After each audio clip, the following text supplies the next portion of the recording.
গৃহযুদ্ধ শেষ হলো, এই রাষ্ট্রকে আমাকে মেরামত করতে হবে, প্রথমে আমাকে শান্তি প্রতিষ্ঠা করতে হবে। এজন্য প্রথমেই বললেন আফসুস সালাম।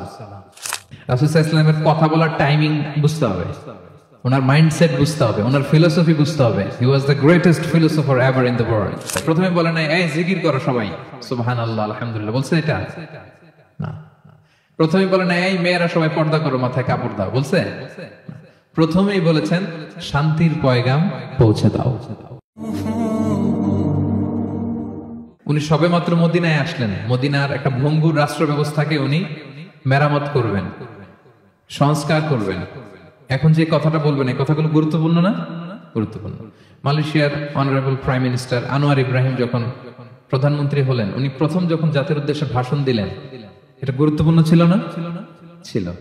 যে কেউ কোনো বড় দায়িত্বে আসলে যখন কথা বলে প্রথম কথাগুলো খুব গুরুত্বপূর্ণ থাকে। রাসূল সাল্লাল্লাহু আলাইহি ওয়াসাল্লাম এই